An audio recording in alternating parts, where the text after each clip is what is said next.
Les feux en Amazonie sont une conséquence directe de la déforestation.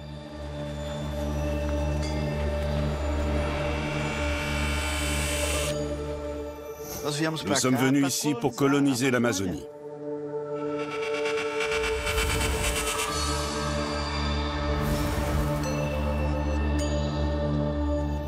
Il faut brûler pour produire.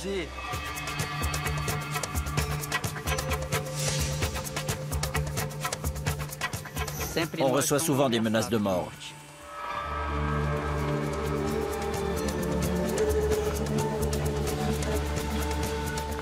Au secours, on existe, regardez-nous. Notre sang coule.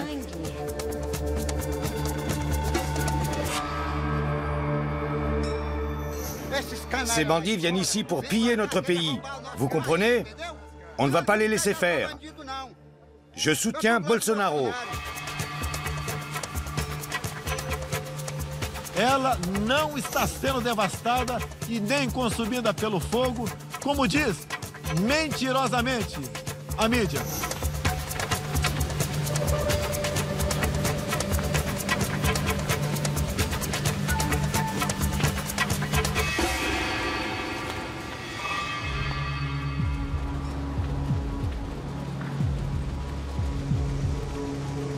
Un tissu de mensonges?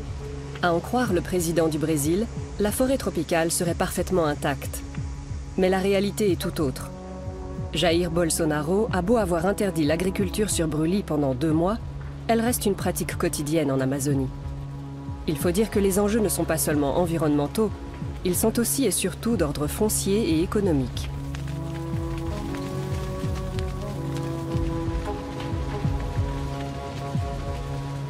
Pourtant, de l'avis des experts, la forêt amazonienne est d'une importance capitale pour l'humanité. Elle joue un rôle indispensable en emmagasinant le CO2 et en provoquant des pluies, comme l'explique Tasso Azevedo du réseau scientifique MAP Biomasse. Pour vous donner un ordre d'idée, le volume d'eau qui s'évapore de l'Amazonie est supérieur au débit de l'Amazone, alors que c'est le plus grand fleuve de la planète et celui qui déverse le plus d'eau dans l'océan. Combien d'énergie nous faudrait-il pour créer une telle évaporation si l'Amazonie ne le faisait pas? Ça représente chaque jour l'équivalent de 6 mois de la production mondiale d'énergie. On peut estimer que la forêt rapporte 1 milliard de dollars par jour. Mais comme personne ne doit mettre la main à la poche, ces chiffres ne suscitent guère d'émoi. L'Amazonie englobe 9 États du Brésil et représente près des 2/3 du territoire du pays. Selon Tasso Azevedo, le potentiel économique de cette forêt en bonne santé est encore largement inexploité. La lutte pour les terres, l'élevage intensif et la culture du soja ont causé tellement de dégâts que les scientifiques tirent la sonnette d'alarme. Nous pourrions bientôt atteindre un point de non-retour.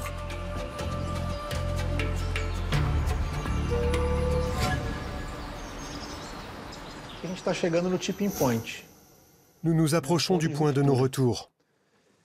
Une fois ce cap franchi, que se passera-t-il? L'ensemble des processus écologiques serait gravement perturbé et la forêt ne pourrait plus retrouver son état d'origine. Les plus grands scientifiques estiment que ce point de basculement se situe entre 20 et 30% de perte du couvert forestier. Or, la forêt amazonienne a déjà perdu 19 à 20% de sa surface d'origine. L'accélération de la déforestation touche particulièrement un groupe de la population, les habitants de la forêt. Nous sommes dans l'état du Rondônia, non loin de la frontière bolivienne, au cœur d'une réserve protégée, celle des Uru et Uvauvau. Bitate est un de leurs leaders. Cet étudiant de 19 ans prend sans cesse en photo des défrichages illégaux pour les signaler aux autorités.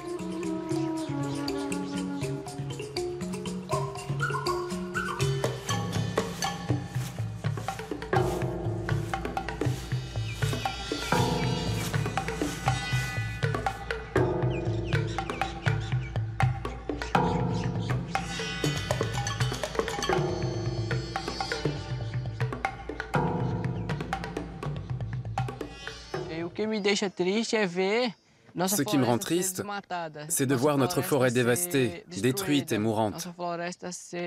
Pour nous, c'est un désastre. Même si on garde notre territoire, notre culture et nos traditions, notre forêt est pillée par ces envahisseurs.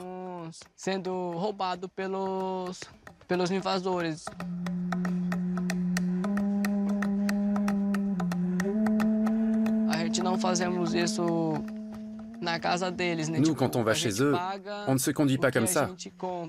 On paie ce qu'on achète, on ne vole rien. Eux, ils pensent qu'ils peuvent venir ici, abattre nos arbres, tuer nos animaux, voler nos poissons. On n'a même plus de mots pour exprimer notre tristesse. On reçoit des menaces de mort jusque dans les villages. Ils disent qu'ils vont tuer nos enfants. Ici, on continue de faire notre travail. On protège les nôtres et on dénonce ces gens. Je crois que c'est notre but commun, à nous les Indiens, de continuer à lutter pour qu'il n'y ait aucune autre invasion.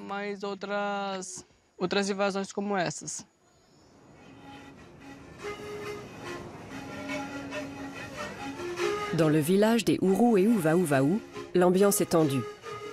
Les voleurs de terre pénètrent régulièrement sur leur territoire pour défricher une parcelle de forêt et l'occuper.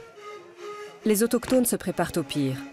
Ils se sentent de plus en plus abandonnés par les autorités, car le nouveau gouvernement a fortement réduit le budget de la FUNAI, la Fondation nationale de l'Indien, et licencié une bonne partie de son personnel.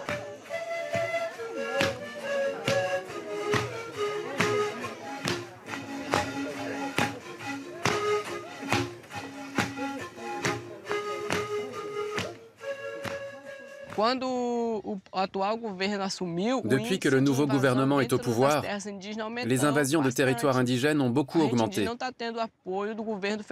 L'État ne nous apporte aucun soutien dans notre lutte contre la déforestation. En tant qu'Indien, je continuerai à protéger mes terres pour mes enfants et mes petits-enfants. Début janvier 2019, Bolsonaro entre en fonction. Il est soutenu par le lobby agricole, les chrétiens évangélistes et les militaires. Tout ce qui est de gauche lui paraît suspect. Essa é a nossa bandeira, que jamais será vermelha.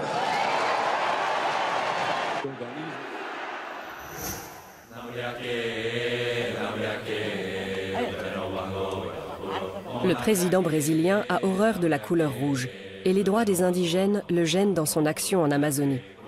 Son message politique encourage les voleurs de terre. Ils abattent nos arbres et brûlent tout sur leur passage. Nous sommes allés voir les sols rouges au bord du fleuve. Tout est brûlé. On ne peut plus chasser. Il va y avoir des morts, ça ne va pas tarder. Il y en a un qui va finir par se prendre une flèche.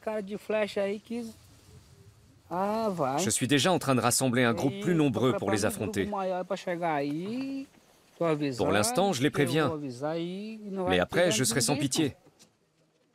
Notre chef est prêt à entrer en guerre.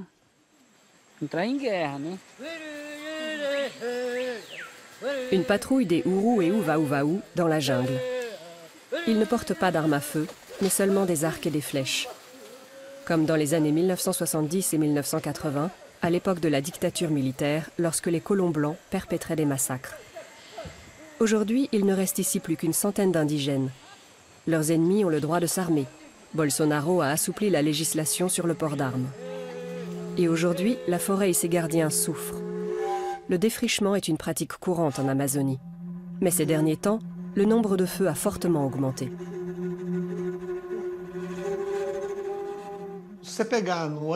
Si l'on compare 2018 et 2019 sur la période de janvier à septembre, on observe une augmentation de 40 à 45% des zones déboisées. C'est considérable. Mais pour ce qui est des actes de déforestation proprement dit, ils ont augmenté de 90% sur la même période. Depuis la conquête du Brésil par les Portugais il y a 500 ans, la surface de l'immense forêt tropicale s'est réduite d'environ 20%. Le problème, c'est que plus de la moitié de cette perte a eu lieu au cours des 20 dernières années. Tout ceci était autrefois la forêt amazonienne. Ici, le poumon vert de la planète, comme on l'appelle, évoque plutôt celui d'un gros fumeur.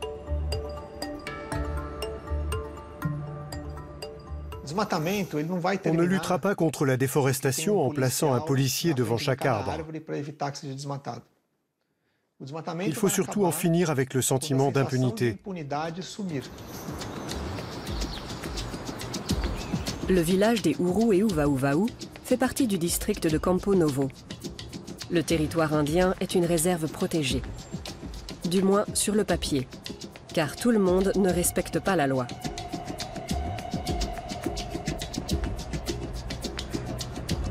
Nous demandons à la police pourquoi les forces de l'ordre ne protègent pas les indigènes des intrus.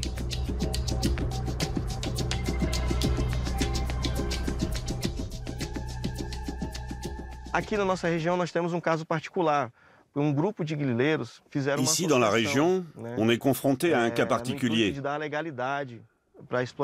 Un groupe de personnes s'est formé pour accaparer et exploiter les terres indiennes et les réserves forestières. Ils ont de faux documents qui les autorisent soi-disant à entrer dans les réserves. Ils exploitent le bois et se le répartissent pour le vendre.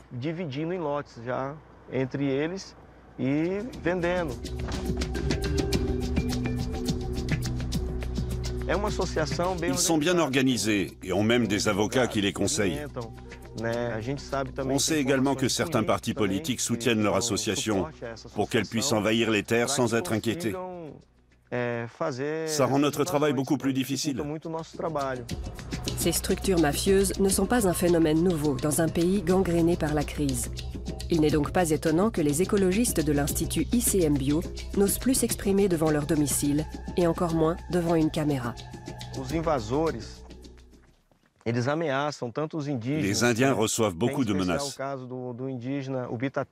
Bitate dirige une association indigène qui cherche des soutiens politiques pour protéger la réserve. Il est souvent menacé de mort. Des menaces de mort. Nous sommes à Belém, une ville de plus de 1,4 million d'habitants, surnommée la Porte de l'Amazonie. L'un des grands experts des questions foncières enseigne à l'université de la ville. Girolamo Treccani est italien d'origine et brésilien d'adoption. Sa spécialité, le droit agraire.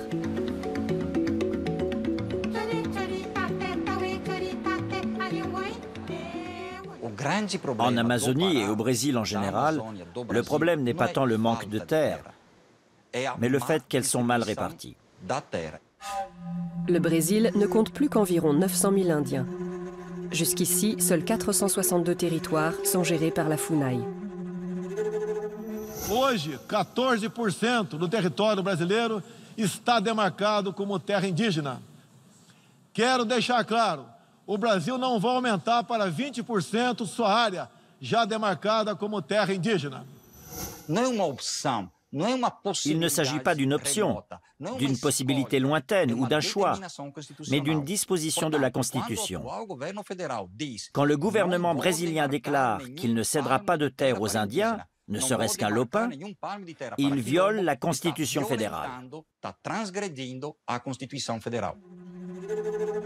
Et cette dernière stipule clairement que les indigènes ont l'usufruit exclusif du territoire sur lequel ils vivent. L'État brésilien reste propriétaire du foncier. Avec la Constitution de 1988 qui reconnaît pour la première fois le droit des peuples autochtones à disposer de leurs terres ancestrales, c'est une dette ancestrale qui est réparée.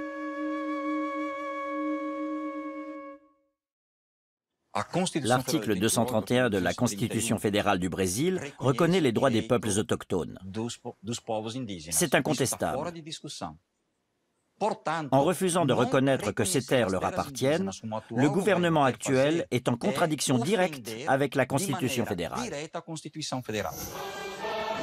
Hymnes, frontières et lois, tout cela a été inventé par des immigrés. Par exemple, les ancêtres de Jair Bolsonaro sont venus d'Italie. Prometo manter, defender et cumprir a Constituição.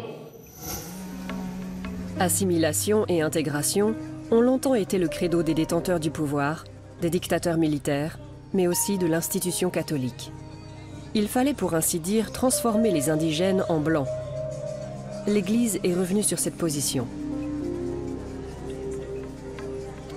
Roberta Spires est une religieuse américaine qui s'engage depuis des années à Belém pour les droits des peuples autochtones. Elle fait partie du Conseil indigéniste missionnaire, le CIMI. Elle constate une aggravation de la situation.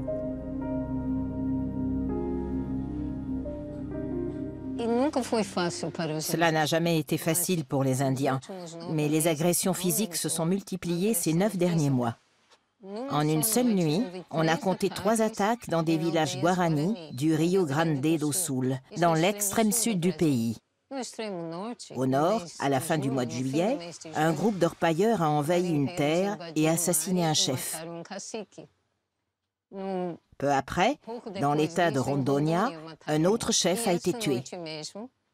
Cette nuit même, un village Chavantes a été brûlé et un jeune Indien a été assassiné à Goiás.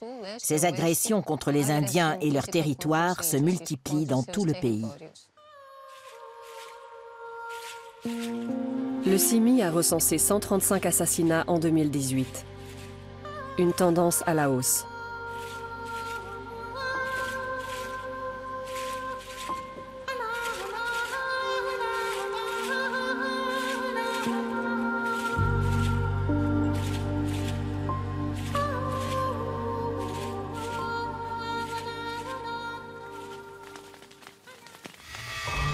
Le déboisement à grande échelle ne fait pas partie de la culture indigène. C'est l'œuvre de l'homme blanc.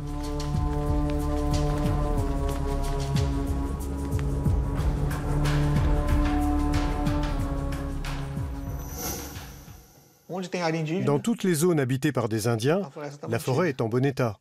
Comme par exemple là, à Rondônia. Les populations autochtones arrivent à contenir la déforestation sur leur territoire.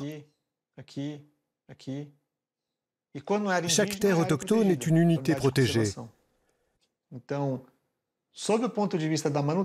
Rien que du point de vue de l'entretien des ressources naturelles, qui sont fondamentales pour le Brésil, ces populations autochtones nous rendent un service colossal.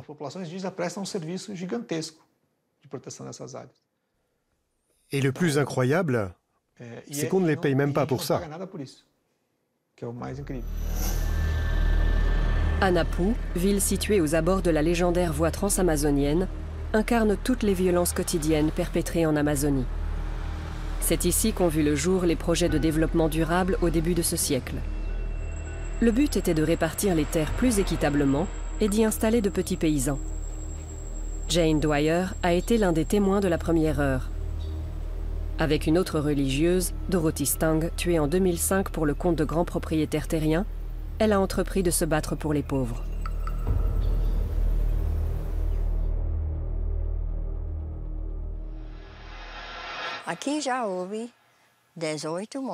Ici, on compte 18 assassinats depuis 2015.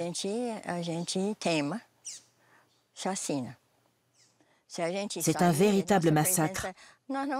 Nous n'avons pas autant de force ni de poids qu'eux, mais nous restons ici. Notre présence nous rappelle Dorothy. Elle nous rappelle que le peuple est en marche. S'ils veulent nous tuer, nous le crierons au monde. Les noms des victimes. Ceux de leurs meurtriers n'ont jamais été découverts.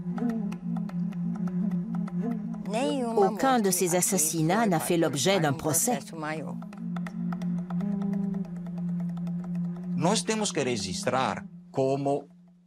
Le Conseil national de justice, l'organe supérieur de contrôle de l'administration judiciaire brésilienne, a publié en 2009 un rapport qui montrait que seuls 7% des assassinats commis au Brésil avaient donné lieu à des poursuites pénales. Dans l'État du Pará, c'est même moins de 4%. À l'époque, la mafia du bois et des terres avait mis un contrat de plusieurs milliers d'euros sur la tête de Dorothy Stang. Le meurtrier n'a jamais été payé, mais a recouvré sa liberté. Jane préfère ne pas penser à la prime qui pèse sur sa propre tête. Ses consoeurs et elle reçoivent des menaces permanentes. En regard des gains en jeu, les peines encourues sont dérisoires. Visiblement, c'est toujours la loi du plus fort qui règne en Amazonie. Oi, querida. Tá boa? Jane fait régulièrement sa tournée. Elle rend visite aux familles modestes qui se sont installées ici dans le cadre du programme national pour le développement durable.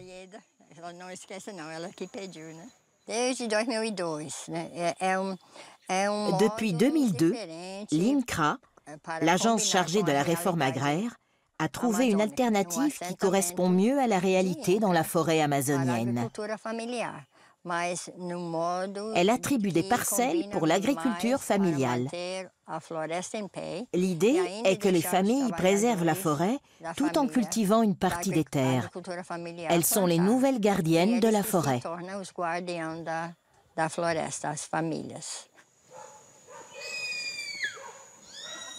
El Venicio est arrivé à Anapu avec sa famille il y a 18 ans. Il est le président du lotissement. Ce n'est pas un poste de tout repos.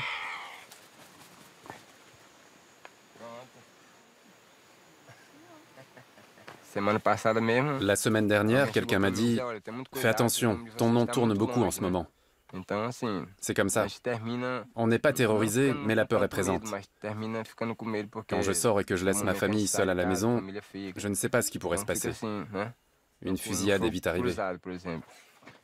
Car faute de contrôle policier, les projets gouvernementaux ne sont pas plus respectés que les réserves indiennes. Les petits paysans sont attaqués par des bandes, les terres sont accaparées sans autre forme de procès. On est bien loin du développement durable. L'idée est pourtant louable. Des parcelles déjà défrichées sont attribuées à de petits cultivateurs qui utilisent la forêt encore intacte à côté de leur lopin de terre et la préservent ainsi des tronçonneuses des barons de la filière bois. On a perdu plus d'1 million de réals. C'était du bois qu'on avait déjà négocié avec un acheteur à Belém. Mais des bandits ont mis le feu. Même notre campement a brûlé. C'est une perte énorme. Des études scientifiques commandées par le gouvernement prouvent que de nombreux terrains ont été acquis illégalement. En général, les voleurs de terre, ou grileiros, travaillent avec de faux documents. Au Brésil, plus de 100 millions d'hectares ont été accaparés abusivement, dont 30 millions d'hectares rien que dans l'État du Pará. Ce qui veut dire que près d'un quart de son territoire est occupé illégalement. Le contrôle revient à l'Institut national de la colonisation et de la réforme agraire, l'INCRA, et surtout à l'Institut brésilien de l'environnement et des ressources naturelles renouvelables, l'IBAMA. Or, ce dernier a été considérablement affaibli par un décret présidentiel. Jair Bolsonaro a nommé un militaire à la tête de l'IBAMA et son ministre de l'Environnement a licencié 21 des 27 directeurs régionaux de l'agence. Un seul principe prévaut, le développement économique à tout prix.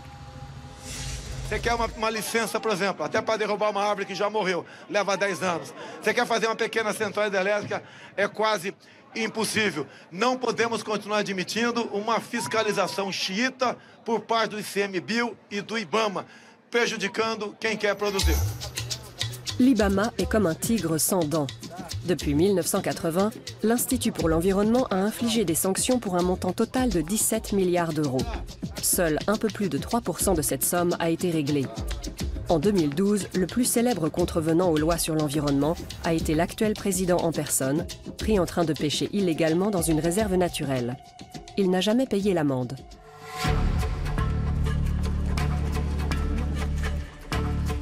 Une fois déboisées, les terres sont généralement occupées par du bétail. L'État du Pará compte à lui seul 22 millions de bovins.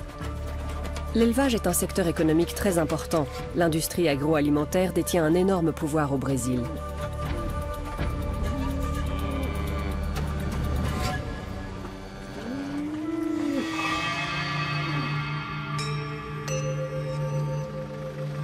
Nous sommes à Altamira, où la route transamazonienne a été créée il y a près de 50 ans.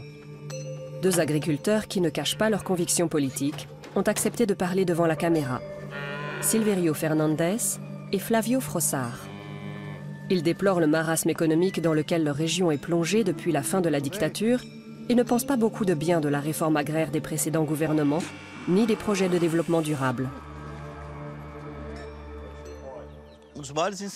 Ce qui provoque la déforestation et les crimes contre l'environnement, ce sont l'INCRA, l'Église catholique et les mouvements sociaux qui envahissent les propriétés privées.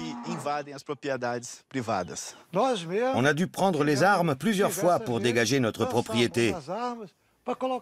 Ça ne sert à rien de passer par la voie judiciaire. On croule sous les papiers, on paie les avocats une véritable fortune, et tout ça pourquoi? Pour une terre qu'on ne récupérera probablement jamais. En clair, se faire justice soi-même serait la meilleure solution.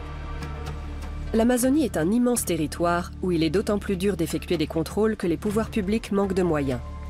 Pour les incendies, les agriculteurs ont un coupable tout trouvé.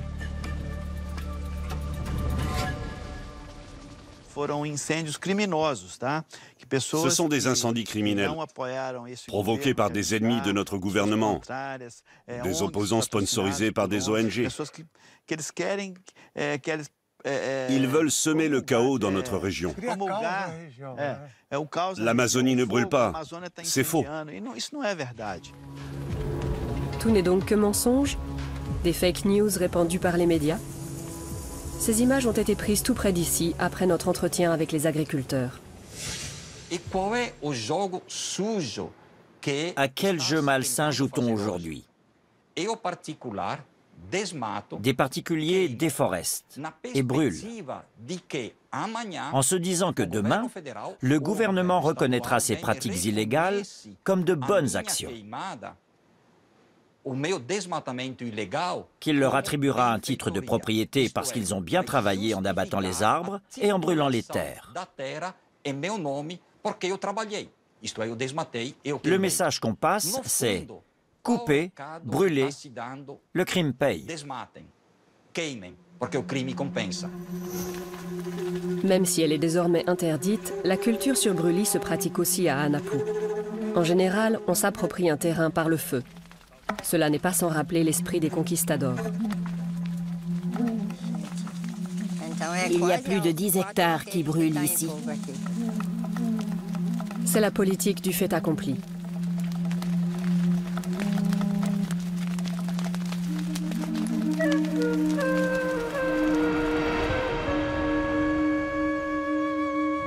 Les conflits fonciers sont le lot quotidien des religieuses. Dans le projet durable de village à Toba qu'elles ont lancé, elles prodiguent conseils et soutien aux petits paysans. Les nouveaux arrivants servent de plus en plus souvent d'hommes de paille aux grands propriétaires terriens qui veulent s'étendre. Les gros agriculteurs sont indignés par l'action des représentants de l'Église.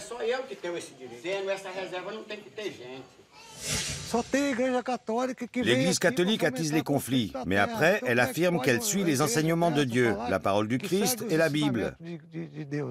Pour moi, elle sert le diable. Le rôle de l'Église, c'est d'évangéliser, pas de nous monter les uns contre les autres.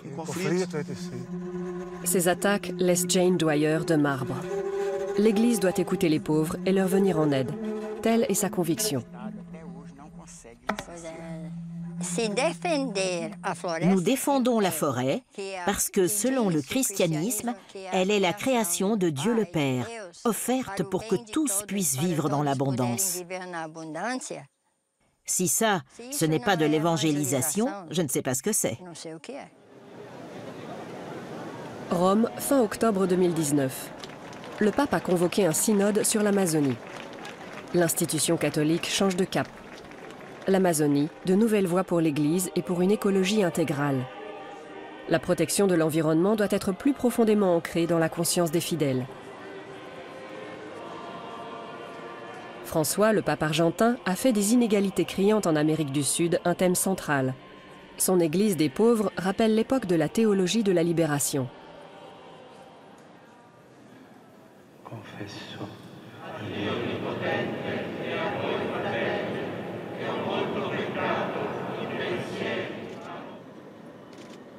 Preghiamo per chiedere la grazia di saper ascoltare il grido dei poveri e il grido di speranza della Chiesa. Le cri des pauvres doit pousser à l'action. L'un des évêques présents au synode en a fait son combat, il y a plus de 50 ans déjà, se heurtant à des résistances même au sein de l'Église. Il est devenu une icône et surnommé l'évêque de l'Amazonie, l'Autrichien Erwin Kreutler.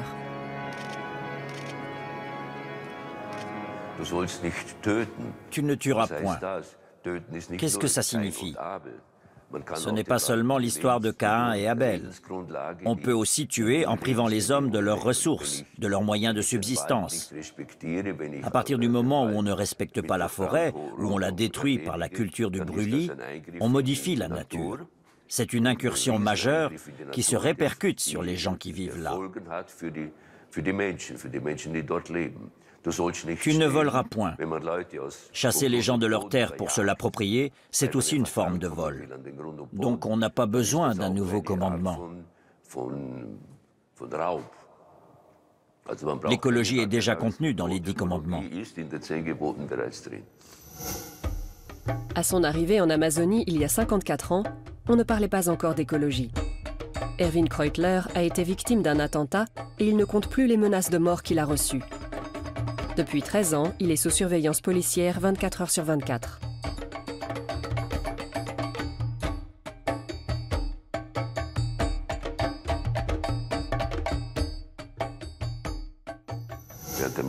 À Altamira, on n'a pas vraiment ressenti la dictature militaire. On savait qu'il fallait faire attention à ce qu'on disait, mais je n'ai jamais eu de problème avec les militaires dans le bassin du Rio Xingu. Aujourd'hui, c'est une autre histoire. On se sent persécuté parce que le combat qu'on mène gêne le gouvernement. On défend les peuples indigènes et leur droit à conserver leur territoire ancestral. On défend l'Amazonie. Or, le gouvernement veut ouvrir la région aux entreprises nationales et internationales. Durant des siècles, l'Église et l'État brésilien ont opprimé les indigènes. Ils ont tenté de faire disparaître leur culture, comme en témoigne un procureur de Brasilia qui a participé au synode et qui a lui-même du sang indien.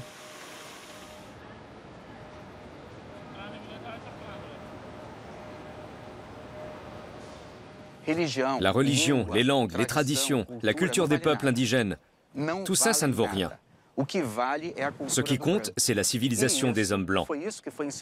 Voilà ce qu'on m'a enseigné de mon entrée en primaire à ma sortie de l'université. Et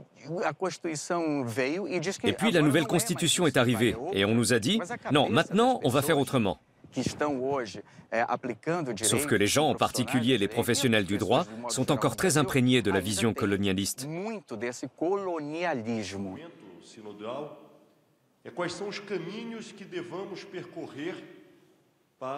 Le Brésil s'est-il réellement engagé à traiter les indigènes sur un pied d'égalité? Le lendemain de la fin du synode, les gouverneurs des États brésiliens d'Amazonie ont rencontré les représentants des pays voisins et du Vatican. Ils ont parlé des relations avec les peuples autochtones, de modèles économiques alternatifs et de la forêt tropicale comme facteur de développement économique. Le biologiste américain Thomas Lovejoy, invité à titre d'expert à ce sommet, lance un coup de semonce. Nous sommes désormais au point de basculement, conséquence de la synergie négative entre la déforestation, les incendies et le dérèglement climatique. Tous les 5 ans, l'Amazonie est touchée par des sécheresses historiques. Et selon nous, c'est le premier signe que nous avons atteint ce point de basculement. L'élevage bovin produit une grande quantité de gaz à effet de serre.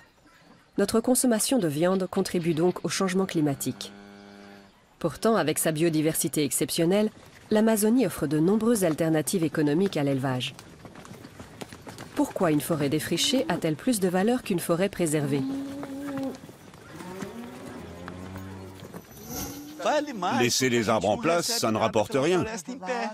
Même si on détruisait complètement l'Amazonie aujourd'hui, dans 40 ans, elle aurait déjà repoussé. C'est difficile de venir à bout de l'Amazonie, elle est très forte. La forêt ne mourra jamais. On disparaîtra bien avant elle. Fête d'anniversaire chez les Gomes. Les grands fermiers d'Amazonie se portent bien. Ils ont de bonnes raisons de se réjouir, car le pouvoir est enfin aux mains de quelqu'un qui défend leurs intérêts. Tous sont venus d'autres régions, pour la plupart à l'époque de la junte militaire. Les généraux voulaient alors coloniser l'Amazonie par crainte des États étrangers qui menaçaient, selon eux, la souveraineté du Brésil.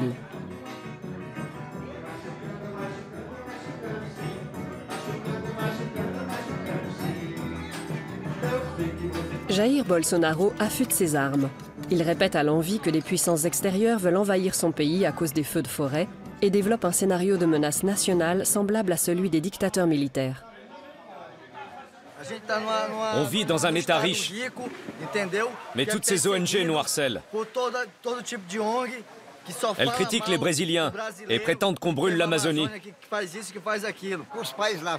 Ce que veulent les autres pays, c'est mettre la main sur les richesses de la forêt. Tous les étés, l'Amazonie brûle. C'est pas nouveau. Le peuple vit comme ça. Il faut brûler pour produire. Tous ces pays, ces bandits viennent ici pour nous voler. Vous comprenez? On ne va pas les laisser faire.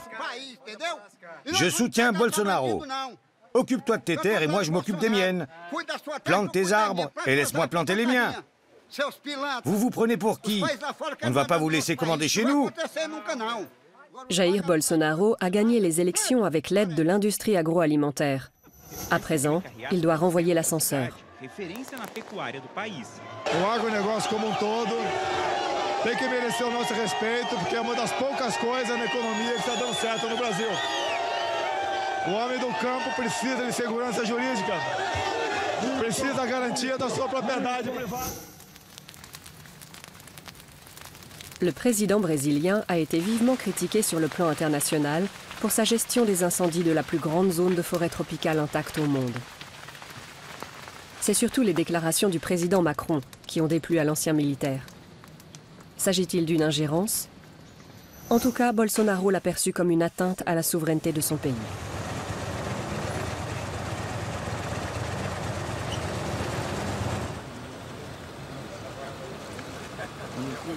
Houve aproveitamento por parte do seu presidente Macron para se capitalizar perante o mundo como aquela pessoa única, exclusiva, interessada em défender o meio ambiente. Le licenciement d'un scientifique renommé a également défrayé la chronique. Ricardo Galvão, un physicien récompensé par de nombreux prix, membre de l'Académie brésilienne des sciences, était directeur de l'INPE, l'Institut national de recherche spatiale du Brésil. Depuis des années, les images satellites de l'INPE garantissaient une totale transparence et sensibilisaient le monde aux dangers de la déforestation. Grâce à un système de surveillance et d'alarme accessible à tous, il était possible de localiser les déforestations avec précision et de les enrayer en bonne partie. Le système développé par l'INPE a toujours été utilisé par le gouvernement. Il a montré de très bons résultats sous la présidence de Lula en 2004. À l'époque, la déforestation frappait plus de 27 500 km² de terre.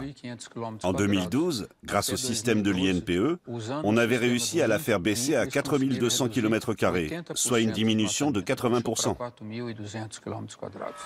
En juillet 2019, l'INPE a annoncé une accélération drastique de la déforestation. Jair Bolsonaro n'aime pas les chiffres. Qu'elles soient fondées ou pas, de telles données nuisent à l'image du Brésil. Isso que acontece de muitas divulgações, por exemplo, como a de agora, de ontem, do INPE, é uma cópia de anos anteriores. Até mandei ver quem é o cara que está na frente do INPE. Para ele vai ter que vir se explicar aqui em Brasília esses dados aí que passaram para a imprensa do mundo todo, que pelo nosso sentimento não condiz com a verdade. Até parece que ele está a serviço de alguma ONG. Il n'y a rien de pire qu'un scientifique qui ment sur ses résultats et les falsifie. Le président m'a accusé d'être au service d'une organisation internationale et m'a traité de traître à la patrie. C'est extrêmement choquant. C'est une véritable atteinte à la science brésilienne, parce que les données de l'INPE sont respectées dans le monde entier. Pour Ricardo Galvão, Il est impossible de maîtriser le réchauffement climatique sans la forêt amazonienne. Il a d'ailleurs tenté de le dire à son président. Ma réaction a alerté la société brésilienne sur notre situation. Nous sommes face à un gouvernement obscurantiste. Jair Bolsonaro préfère l'armée à la science. C'est l'environnement dans lequel il se sent le mieux. Ce n'est pas un hasard s'il a engagé plusieurs officiers de haut rang dans son gouvernement. La dictature militaire des années 1964 à 1985 semble être l'un de ses modèles. Il n'est donc pas étonnant qu'il ait fait appel à l'armée lorsque la pression étrangère s'est accentuée. Il fallait éteindre le brasier par tous les moyens. Le président brésilien a même interdit temporairement les brûlis agricoles. Et la mesure a porté ses fruits. En octobre 2019, le nombre de feux de forêt était retombé à son niveau d'octobre 1998. Mais éteindre un incendie n'empêche pas l'abattage d'arbres. Le déboisement illégal se poursuit allègrement.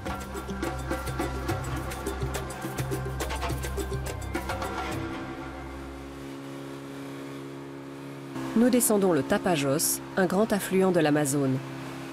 Alessandra, 35 ans, appartient au peuple Munduruku. Elle a quitté son village pour étudier le droit à Santarém, là où le Tapajós se jette dans l'Amazone.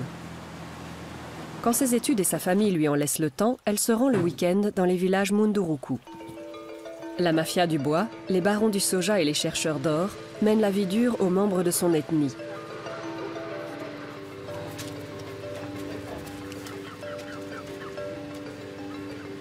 Elle revient justement de Berlin, où elle a participé à la Journée mondiale pour le climat et veut en parler.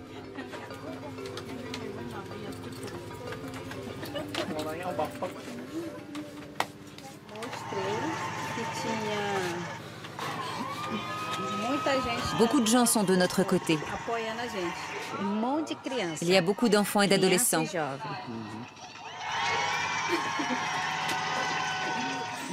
Ils ne savaient pas ce qui se passait au Brésil, en Amazonie. Ils pensaient que les incendies étaient d'origine naturelle, alors qu'en réalité, ce sont les défricheurs qui mettent le feu. Le chef du village reçoit la visite du chef du village voisin. Les deux hommes sont inquiets pour l'avenir des quelques 12 000 Munduruku. Ils ne comprennent pas la manière de raisonner de l'homme blanc. Les Blancs ne nous comprennent pas. Notre mode de vie est sain et en harmonie avec la nature. Mais ça ne leur convient pas. Ils ont de grandes ambitions. Ils regardent l'Amazonie avec avidité parce qu'ils pensent au profit que peuvent générer toutes les ressources qu'elle abrite. À leurs yeux, il ne sert à rien de la préserver.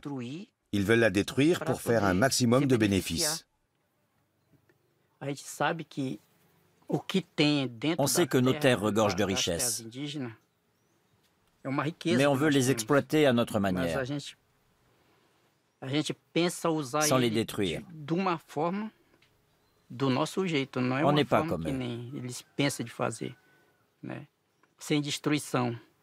Le peuple Munduruku est connu dans l'histoire.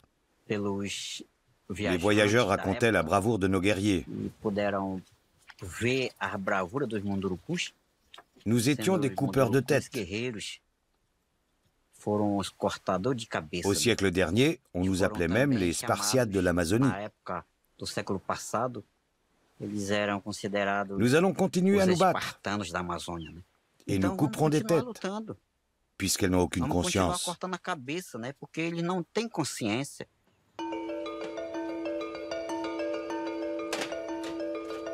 À qui Jairo pense-t-il en parlant de tête sans conscience?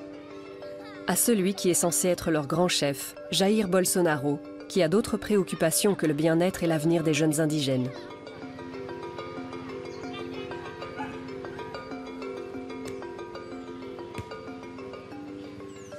Essas grandes reservas indígenas são terras cujo subsolo é riquíssimo. Foram demarcadas por pressões externas.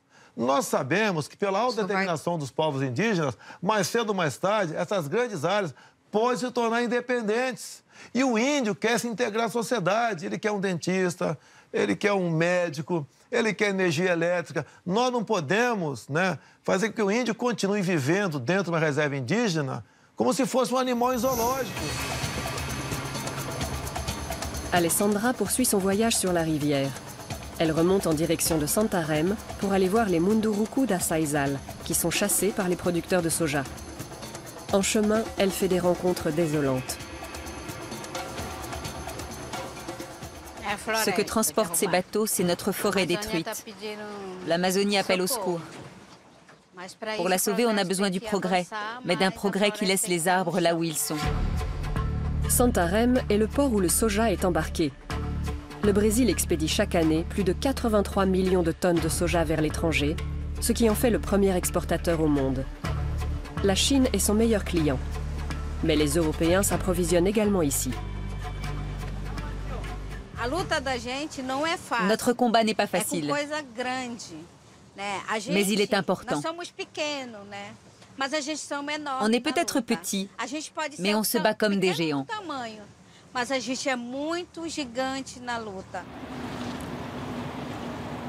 Combatif, il faut l'être, car on ne plaisante pas avec des mastodontes industriels comme Cargill. Ce groupe agroalimentaire américain règne sur le port de Santarém.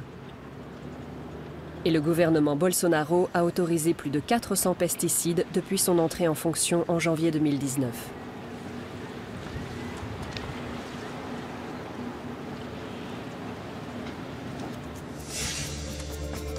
La culture du soja a elle aussi changé le paysage en grignotant la surface de la forêt tropicale.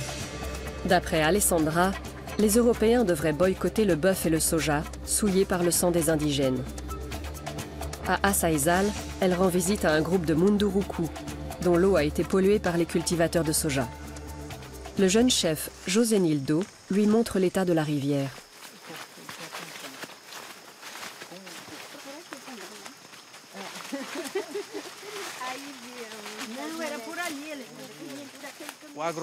L'agroalimentaire et la culture du soja ont détruit tous nos espoirs pour le futur. Il n'y a plus que de la boue. On ne peut pas boire l'eau de l'igarapé, on ne peut plus y laver nos vêtements ou nous y baigner. Ça me révolte. Les membres du gouvernement sont des nazis, qui ne respectent pas les peuples autochtones. C'est pour ça qu'on demande de l'aide au reste du monde. On en a bien besoin.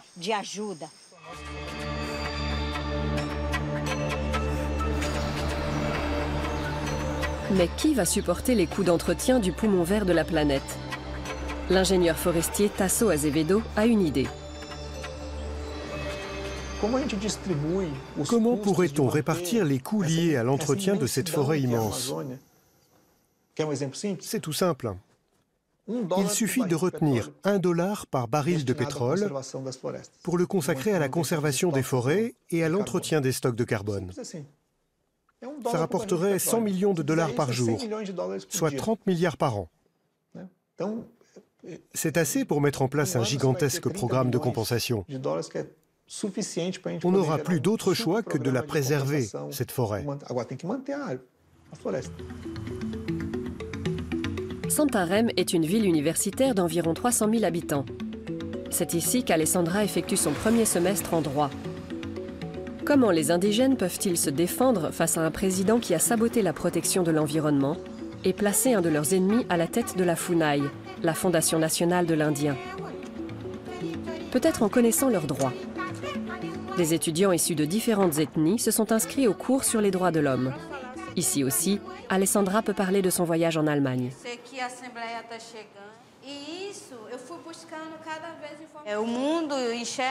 Le monde entier voit tous ces incendies. Il y a eu une grève mondiale pour le climat et j'ai dû parler devant 170 000 personnes. Je n'avais jamais vu autant de gens au même endroit. Dans leur discussion, il est sans cesse question des terres et de leur répartition, mais aussi de la Constitution qui devrait leur garantir une sécurité juridique.